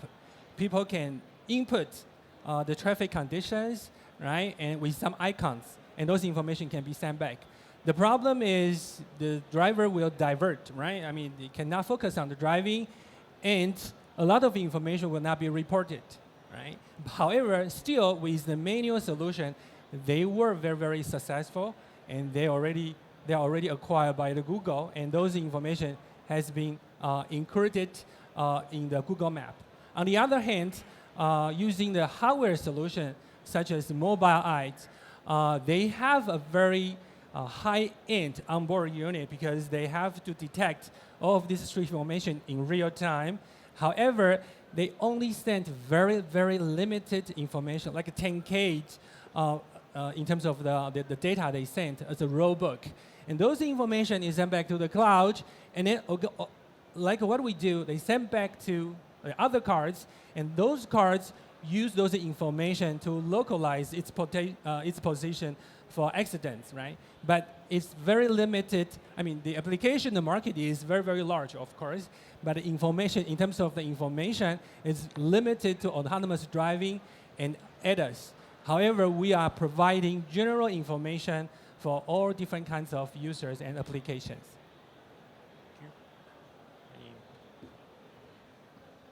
So what kind of computing power is required to run your edge AI? Okay, it's a very good question. So far, we have installed our AI engine into, for example, MTK 4-core CPU for the existing onboard unit. We also implement and install our solution on the Qualcomm Snapdragon 600 series and 800 series. We also have our solution implemented in NVIDIA TX2 platform.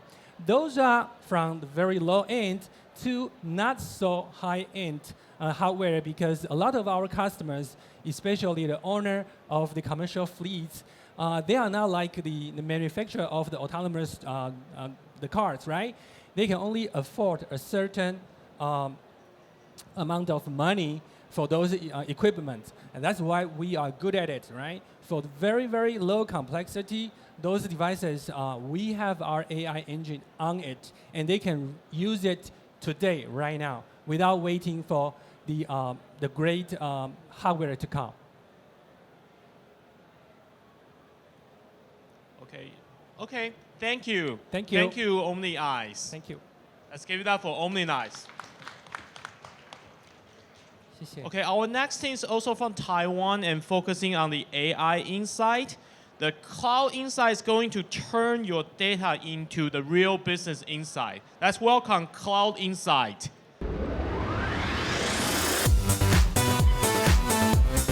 Hi. Hi, we are Cloud Insight and founded 4 years ago, and we are focusing on the AI data processing and analysis. About AI in the business world, it's all about saving the money or to make the more money for the boss.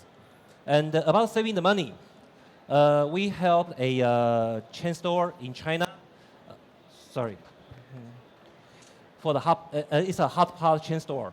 And we help them to sharpen their supply chain efficiency. And we create like 12% net profit. And about how to make more money, and let me introduce our product, ClickGo. This is the current world right now, status quo. All the world right now, they want to do the digital transformation. But after the digital transformation, you collect a lot of data. And how you're going to do with all the data? You have to use AI. Our AI tool is to, sorry. I got it? Okay. This is for the pen for the China retailing as a, let me use this as an example. Low margin is the pen. You can see the trend. They can create a lot of revenue, but always margin, and it's getting lower. That's the pen. How are you going to do it? This is the customer life cycle. Right now, you have the marketing tool to solve all these problems. You have potential members, new members, active member, dozy member, and inactive member. All the problem is how you're going to wake up all these dozy members and inactive members. We have all the tools. This is one of the examples that we just finished the work last month. This is a China fast food restaurant, and they have like 300 stores, and they have 6 million members. And we using our tool against their old traditional method. And you can see we can wake up the dosing members by conversion rate like double their numbers. This is the return of the advertised spending. This is our algorithm, and we collect all the data here and go through our engine and to help to do the campaign optimization and value management and demand forecasting, and to help you to make all the marketing decisions. This is our target audience market. We are trying to focus here, around 25 billion in US. This is our business approach, 3 different kinds of business approach. We want to use the cloud-based AI platform, and this is about 85% of our business. And the embedded AI platform is about 10% of our business, and the others is more like a consulting business. For us, likely only 5% of it. All these are our sales channels. And one thing I have to remind that is that DigiWin is the largest in Taiwan, largest ERP system provider, and they are one of our major shareholders. And we just get selected to join the Microsoft Accelerator last month. And this is our key milestone. And right now we have already finished all here and all the product fit, and we are trying to go through the product channel fit. And right now all the numbers showing great, and we are doing good so far. And this is a little bit to show you that we have different kind of our engine for the core algorithm. Thank you very much. Thank you. Any question from the panel? Derek? So how do you get the 25 million valuation? 25 what? 25 million valuation. That's a tough question. Wow. Okay. We just collect all the data, all the information and read from newspapers. I believe you meant here. Sorry. I cannot go back. No, you don't. You can't go back. Just answer the question. Okay, just answer the questions.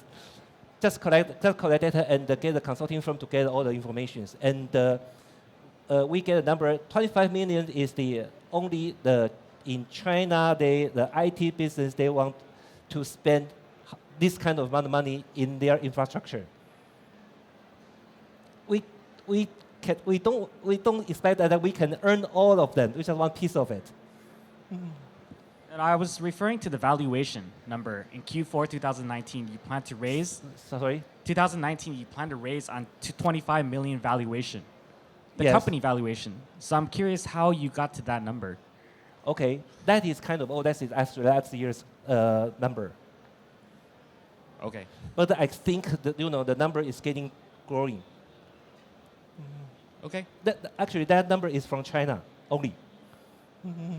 Yes. Okay. Any questions besides valuation? Like when we talk about the business insights, right? Because different area have different business insight. So can you share more about how your AI work? Is it more supervised or unsupervised learning you guys provide towards a different sector of business?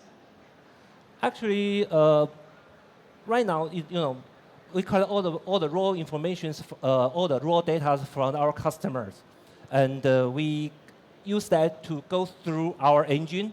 It's more like a deep learning process. Okay, so you didn't provide any guidance to the engine. It's like a black box. You just pull it in, and you got. Actually, we have 4 different kinds of engines so far. And depends on the question you ask, and depends on the need you want. Would you like to give examples? Like what kind of question can I ask, and what are the results you can get? You can give us. Actually, it's more like depends your question. Ask the right question and you'll get the right answer. How to make more money? Oh, okay. That's a big question. How to increase sales? Okay, let's take the example that I just showed for the chain stores in Beijing. That with $6 million. Yes, yeah. And their proposition is very clear that they want to wake up all these dozing members. Okay. Okay, so how are you going to do it? They send out coupons. And how are they going to send out coupons? The traditional method is that to random pick. Random pick. Yeah, from all these dozing members database and just pick it up. And right now, go through all this information that goes through our AI engines. We pick some of them. Okay. Then we send out all the coupons and to see how they're going to return it. Wait, don't they send out all of them? They Okay, actually pick? that's the problem. Yeah. If you send out all of them, let's take Line in Taiwan, for example. Yeah. Right now, if you want to send all of them, it can cost you. So you help them pick the right TA and save their money. Yes. And increase the response in the revenue and sales. Yes, you don't have to, all these, okay, sorry, all the boss are picky. They want to spend less and get more. Yes. Yes, and take, in marketing world, it says that if you can, the return rate, if you spend $1, she probably want to get $3 back. So you definitely increase the business ROI in return way. of advertised spending, something like that. On this case. Okay. Yeah. Any other question from the panel, Mike? Is it possible that your channel partners will do the same thing? Yes. Once the market grows up. Yes, of course, they're gonna do it. But how are you gonna protect your business? Protect our business. Once they also build their own engines. Okay, it's more like, you have to learn, it's more like a dynamic process. Of course, if you want to, I believe some of them are already, do the same thing, that they trying to, form up some kind of AI teams in their company. But for example, like it's a restaurant chain store. AI teams works in the chain store more like, you cannot get promotion in any way, something like that. Why don't you just, outsourcing to some expert like us? We can do that. And more likely that is that we are the expert on this field, in this thing, and we can create more different kind of model and to work for you. You don't have to do everything by yourself. It can cost you. Okay, can you name 1 or 2 other competitors that are doing the similar things that maybe also support by IBM and SAP and Jitter Wings? Okay, that's probably you can just go to there and take a look by yourself. A lot of companies are doing the same thing, but because when we select to the Linko 创新园, actually I believe we are number 1 to get selected. So it means that so far we are number 1 in this field. Okay. I don't know how to compare this and to that. It's not like real world apple to apple, apple to orange, something like that. I don't know how to say compare this software to the other kind of software. It's more like you have to get a project and to get teams to compete, then you can claim that. Okay, thank you. Thank you, Crowd Insight. Let's give it back for Crowd Insight. Thank you very much. Well, our next team is from Hong Kong. Like when you drive, it's pretty hard to, and it's not safe to use your cell phone. So it's really important to have a in-car voice assistant to help you do all your work. Our next team, Kika Go Limited, is going to provide us such solution. Let's welcome them, Kika Go. 你也听到就没突然就没声音的。 Good afternoon. 没关系，不管它，反正不是我。 Oh, it's in the back? Switch mat. It's okay, right? Yeah, right now. Right. Okay. Good afternoon. We're Kika Go, and we're here to introduce our noise cancellation accessories for AI. It is the most economical solution for all your conferencing calls and for all your voice assistants and voice AIs on the market. Before I start introducing our product, let me give you some scenarios. Imagine you're driving right now and you try to use the navigation, or when you're working in a coffee shop and you want to make a conference call, or in this kind of situations where you have to call your colleagues for some technical support. You would usually have to put your hands on the phone, or you would have to mute your microphone. Basically, you would have to look for quieter places just so that your colleagues or your friends or relatives don't have to be annoyed by surrounding noise. Here is an actual recording of us recording the ambient noise and our colleague talking while in a show like this. Let's hear it out. Hi, Kika. Hi, Kika. Take me to the airport. Remember this for me. We'll come back to this later.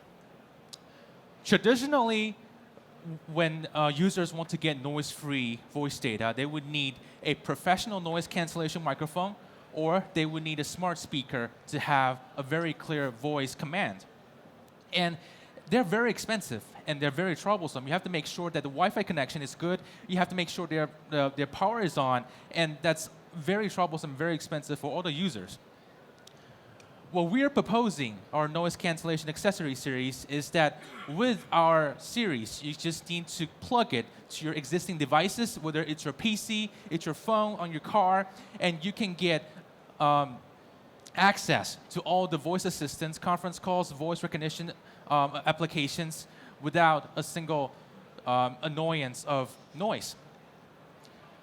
Our first product is the noise cancellation charging cable. It is the world's first noise cancellation microphone capable of charging at the same time. It is also the most economical solution out there on the market.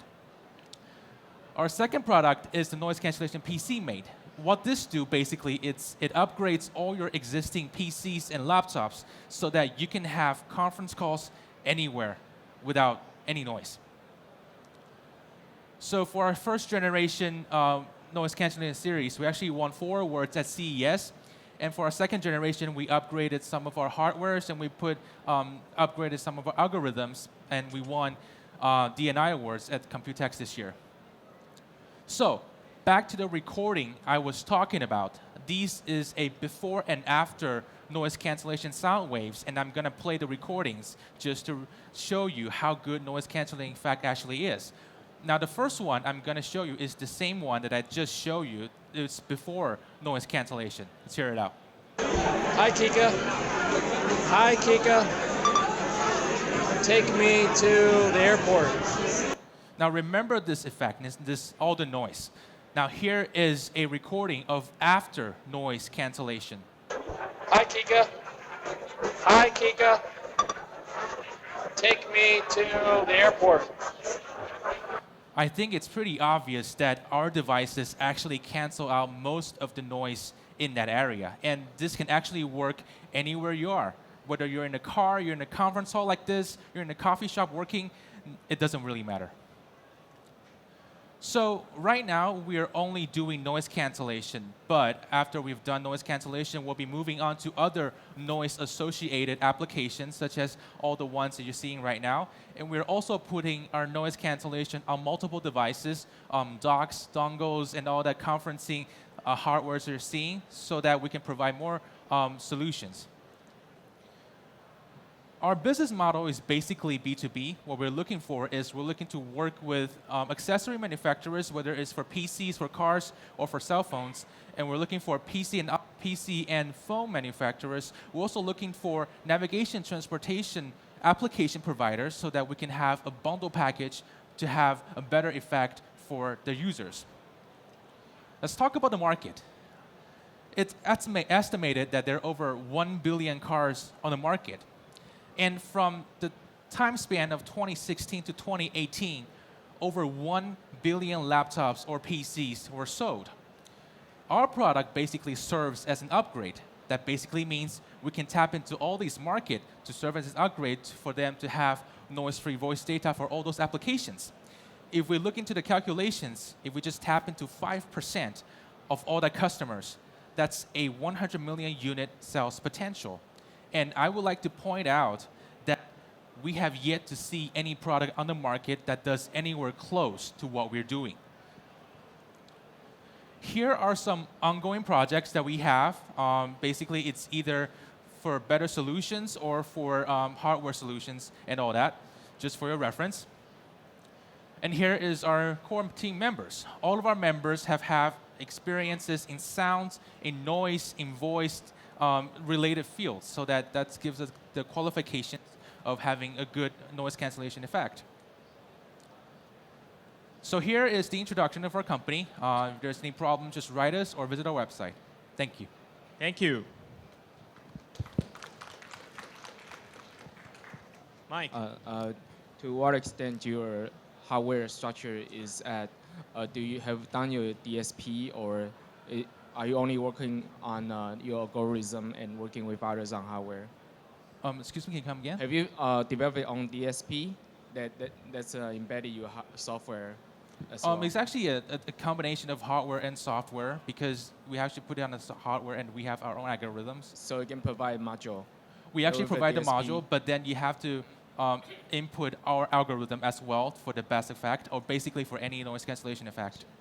What kind of chip spec that you are working, your algorithm is on? We're actually on one chips from VIA Labs, just for sound effect, sound chips.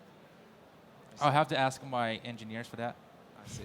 What is the readiness for optimization and updates for your algorithm for your users? Excuse me? For your users, what is your readiness for optimization updates? What is my...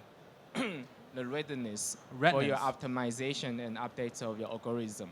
Readiness? So, I mean, do you provide updates or optimization? No, actually we don't provide updates, because what we do is we give you this hardware and we give you this algorithm, then that's all. So we actually work with other application companies if there's actually an application, so we work with them. So if there's any updates, it's on their version. What we come out is a complete solution. Okay, so there's one version when you prototype There's one version where we actually do prototypes. I see. Is there personal differences exist among users in terms of voice? There would not be any differences in the best case scenario, but because our product is engine neutral, so basically our users will be connecting to, for example, right now we're using Google ASR, so there might be differences to Google ASR, but not to our product. It works the same. I see. Thank you. Okay, go ahead. So where is the real innovation? Is it the software or the hardware? It's actually both. The reason I'm asking is many products have multi-mics already.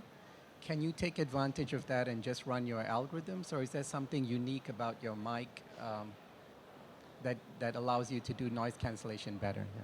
Right. So it's actually a combination of both in terms of innovation. First of all, we have to put 2 microphone arrays in such a small compartment. We have to calculate all the distances required, and we have to put windproof cloths just before it, just so that all the wind noise can be eliminated. And after that, we have to do calculations to basically get in the voice from one certain direction while eliminating all the others.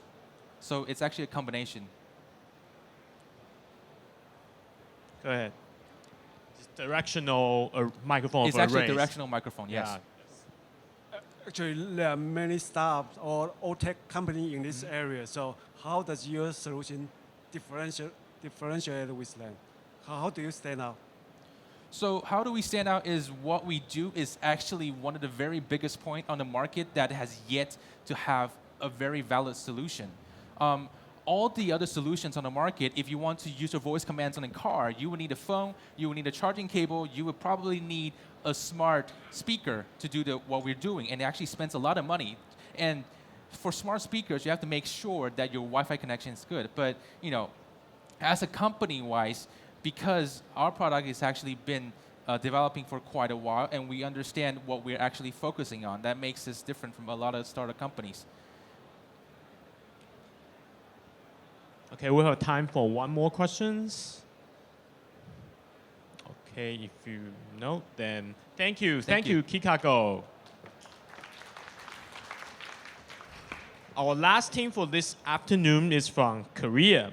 It's actually give us a portable body composition measurement device. So let's welcome One Soft Dime.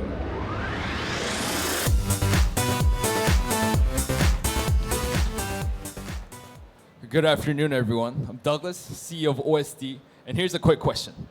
How many of you know what body composition is? No idea. Because I bet most of you think, is that something to do with BMI? Well, no. It's even better, more accurate than BMI of telling what your current health condition is. Let me tell you why. As you can see, we're living in a world where 66% of the population is either overweight or obese. And they're the second leading cause of death that's preventative in the world. Ladies and gentlemen, $7 trillion are spent just in the healthcare market, and $10 trillion are expected to be spent by the end of 2022. And trust me, this is not someone else's story, because I was also once diagnosed as pre-diabetes. Can you believe that? That was me 8 years ago, but look how healthy I am now. The secret is knowing the right data and use that data to change your habit. Because one of the common mistakes that we make, and I used to make, is that we still rely on weights, BMI, steps, and calories, and all these numbers are wrong representation of health. Because you could have two people with same weight, same BMI, but totally different body composition. One could have higher internal body fat with lower muscle mass than the other. This kind of disproportion in your body composition can put you at a risk of a lot of different health conditions.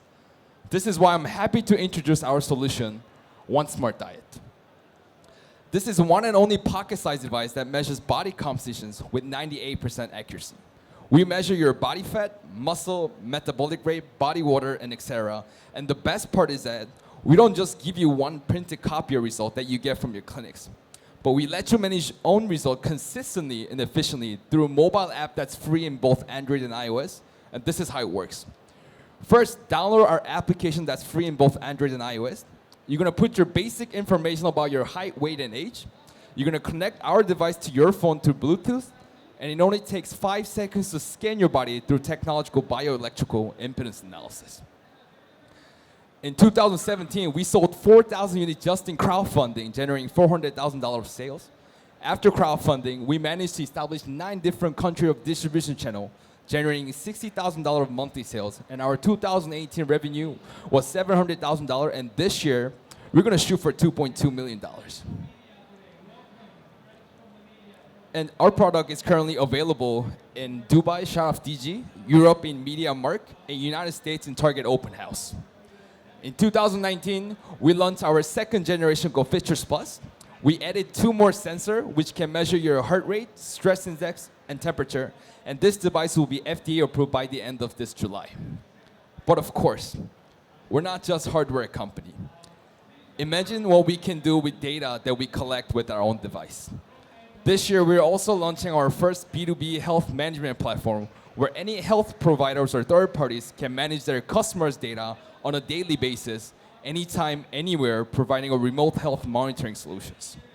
And we believe we can apply this into 5 different categories, and we already applied into school healthcare, senior rehabilitations, but we can also apply into fitness center, corporate wellness, and insurance company.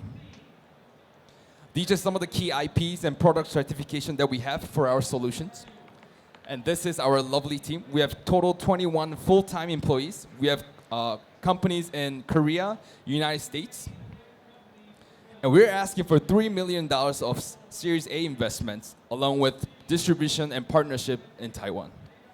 So, we're ready. All we need is your support, and we can fight this global epidemic together. Thank you. Thank you. Any questions? Do you guys have a booth over there?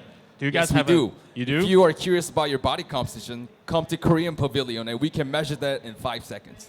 And we can Nice. also provide a recommendation of what kind of dietary and exercise that fits your body based on your body composition. Yeah. Any Remember, questions? I was also fat, but look Yeah. at me now. So I'm come really check your body interested. composition. Yeah, I'm interested in your product because I heard InnoVEX is complaining about my body weight. They won't put me here again like tomorrow. Yeah.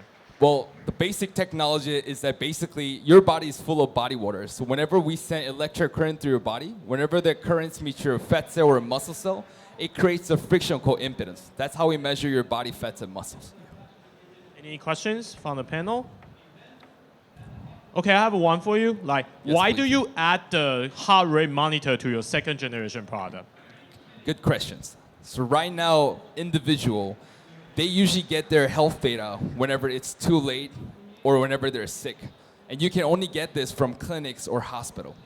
We truly believe that some of this vital data should be available anytime, any place, on a daily basis. That's why we started with body compositions. But then we realized we can add some of the more parameters that can even predict type 2 diabetes and hypertension for the senior users. That's why we added 2 more sensors called PPG and IR sensors so that you can measure heart rate, stress index every day. And imagine those data could be transferred to clinics and they can provide you a remote counseling without even going to hospital. And that is our business model in future. Yep. Any Mike? What is the biggest competitor in the market right now? Competitive competitors. biggest competitor in the So market? you guys all know about InBody, Omron, Tanita. They're our biggest competitors. They actually make a medical device, which costs around $5,000 to $10,000. The best thing about our device is cost effective. With one device, app is free. All of your family can measure this. Along with, since it's portable, you can measure this anytime, any places. And we do have separate apps where you can continually check your body type every time, continuously. So currently, there's no other portable device like this. There are a handle device that measures body composition, but it doesn't connect with a mobile app. And there's a scale, which your electric currents only comes up to your waist. So a lot of accuracy comes up to your bottom because most of your organs and muscles are located in the top. So we believe that we're the only one in pocket-sized device that's small enough to measure your body How do composition. you see the market changes and your strategy changes once there's similar competitions? So that's why we turn ourselves from hardware company to data service company. Since we are collecting data on a daily basis, we believe this kind of data can even be good enough to analyze some of the prediction for the future disease. Yes, but your competitors think in probably similar way. So how do you maintain your advantages selling hardwares So to get right- many more users in order to have your data business? So since it's very personalized, we believe we can stay competitive by making lower the cost, but provide more health contents for the app subscription.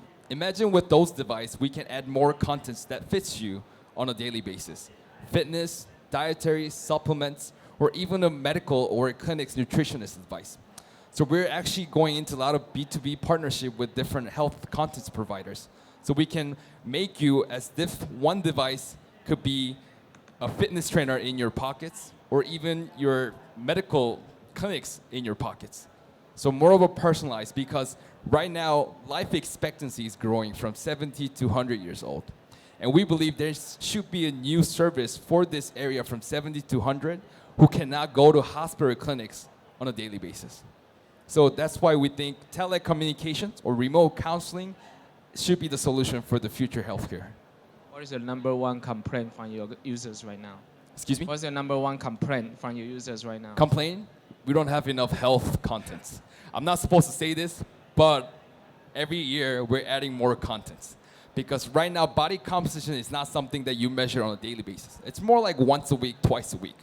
That's why we want to add more health contents so people can have better user engagements in future. But great question. Thank you for the questions. Yeah.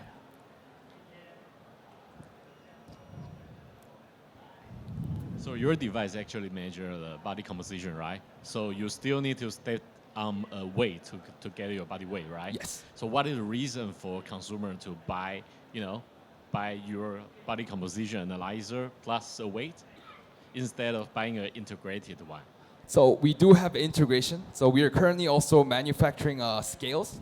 Once you go up, it will automatically put on the weights on you. But we believe that, like I said, weights and BMI are very misguiding. I could have someone same weights me, but have totally different body compositions. That's why we think this kind of device should be only portable that's available, because not many people go to gym or clinics to get that big medical device to check. But with one of this device, all of your families and friends can share, and we think this kind of portability will even help us with the exposure, but also user engagement as well. But I mean, sorry, I did know I not get your the question? size of your device is really small, right? Right. But you still need a scale, right? We still need people to know their weights. Right. Correct. Yes. So that is, there's another part of the story. You decrease the size of the body composition analyzer. But Right. You still have to have a scale. Yes. That's why we added more sensors. So more data could be collected, not just your weights and heights, but we still think even if you measure from your scales, it has to be at your house. You have to take off your socks once the electric currents to flow. But these are just handy. It's easy. 5 seconds without taking off any clothes. Just input your weights that you know.